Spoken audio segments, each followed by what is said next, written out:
Well, now it's Disney's Marvel's division's turn to take on the concept of pitting your all-time favorite superheroes against each other in an all-time smackdown. Let's see if they fared any better.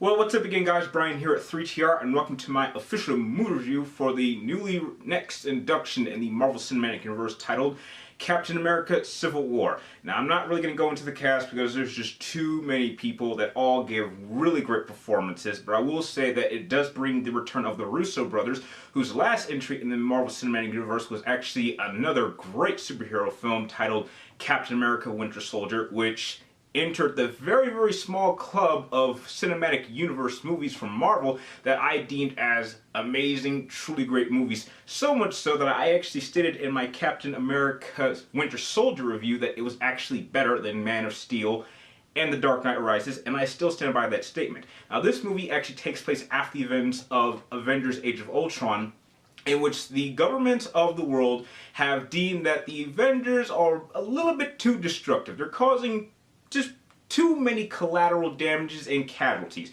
So they've signed this new bill that will pretty much allow the Avengers to only operate in areas where they are allowed to. If the government say that you can go in these areas to deal with these situations, then they will be allowed to. Now, someone like Tony Stark, who is also an Avenger, thinks that this is a really great idea that the Avengers have limitations so that they're not causing all this destruction.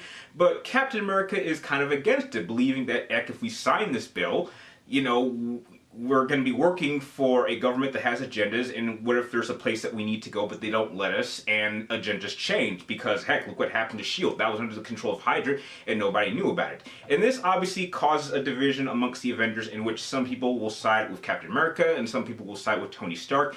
And it really gets a little bit personal when Captain America's friend Bucky, who is the Winter Soldier, somehow gets connected with a new recent terrorist attack, and it is now up for Captain America to decide what is better, trying to keep the team together with the Avengers or staying true to his friendship with Bucky and staying on his side.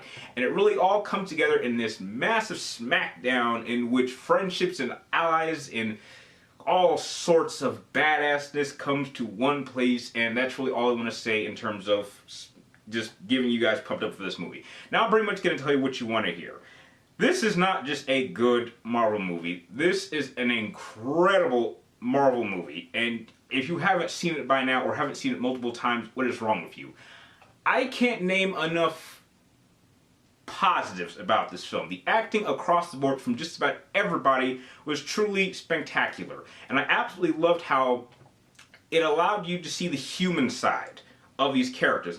It allowed you to see what they were like outside of their costumes. You got to see them as real people, and I think it made it very, very personal because you can see both sides of this argument. You can absolutely see, despite the fact that I personally have never really liked Tony Stark as a character both in the movies or in the comic books, you can understand where he's coming from in terms of the Avengers needing limitations because what we're doing, we need to be wanting to be doing good, but it does cause a lot of harm to the average civilian who is kind of just in the way and is collateral damage.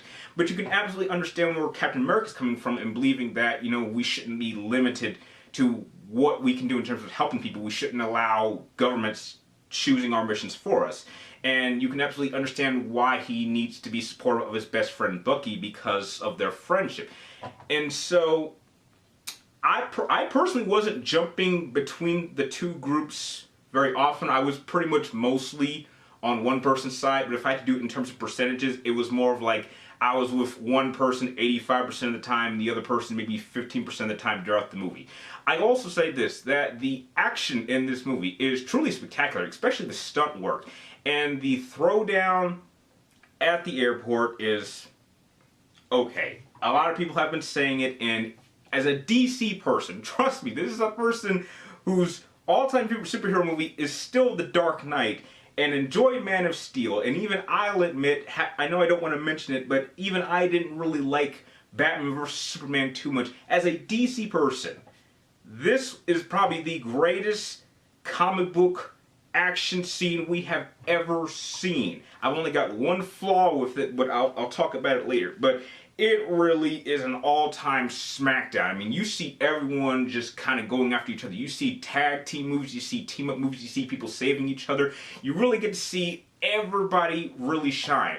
And I'm happy to say that the new introductions to these groups, including Black Panther and Tom Holland's Spider-Man, were really great introductions. And I will say this, that the introductions that they have serve as a good way to introduce these characters in order to get them set up for their own individual films. With Black Panther, he has a very limited role in this film, but it kind of sets up his backstory enough that I'm interested in seeing his film coming out next. And when it comes to Tom Holland's Spider-Man, look, I've been a big Tobey Maguire Spider-Man fan. I mean, if you were to ask me just off the top of my head, I would absolutely say that Spider-Man 2 is still my favorite Spider-Man movie. But from the little bit that I've seen here, a lot of people have said this, and I can't say it just yet, but it looks like it's going to be true by his first standalone film. But Tom Holland, by his first official solo Spider-Man movie, has the potential already to take my #1 spot of being my all-time favorite Spider-Man. I'm not going to say that just yet, because I still love Tobey Maguire's Spider-Man and Spider-Man 2 a little bit more, but I don't think that's going to hold by Tom Holland's next solo Spider-Man movie. I don't think that's going to hold.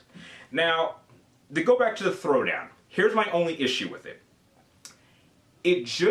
To me, personally, when I hear the term Civil War, I kind of expected a little bit more destruction. This didn't really feel like a civil war. It kind of felt like a civil disagreement, and I personally felt like no one was really trying to hurt anyone else severely. When you think of war, you're kind of expecting that people have to die on both sides, and let's just say it doesn't quite go that far. For me, if you allow me to go into another franchise, it kind of felt like this. Imagine Professor Xavier going to the X-Men and picking Cyclops and Wolverine as team captains. He tells them to go pick 4 team members from the X-Men, go to the Danger Room, and the objective is to simply knock out everybody else on the other side.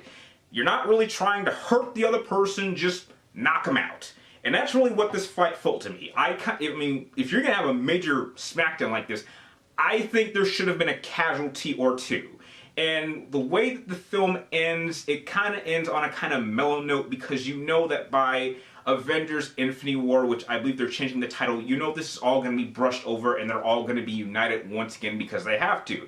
And so the conclusion of this movie really just felt like it was another setup, and I really hate it when movies do that. But it doesn't detract from the overall enjoyment of the film in its entirety. Now, another factor that I will say was a complete disappointment is the villain, if you can call him that, which this was a really bare bones kind of pointless version of Baron Zemo, which is a pretty interesting character in the comic books, but you can't even call him that in this movie. I mean, he really just kind of pops up every once in a while in order to manipulate certain events, but I believe that had he not been there, events might have played out the way they would have anyway, and heroes and characters would have ended up in certain places on their own, so he kind of felt just a little bit useless. I mean, if you take him out, you might get 1 or 2 scenes that might have played out differently. But aside from that, this movie is still enjoyable. I would absolutely recommend you see it multiple times. It definitely ranks really, really high on my top 10 list of cinematic universe movies. It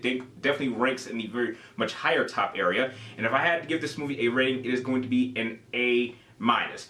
The throwdown just felt a little bit just not as serious as I would have liked, and this villain, like most cinematic Marvel movies, was just disappointing. But aside from that, this was a truly incredible Marvel Cinematic Universe movie, and you absolutely need to see it if you haven't already. If you like my movie review, feel free to like, comment down below, and please subscribe to check out my future movie reviews. And like always, thank you guys for watching. You're awesome, and I will see you next time.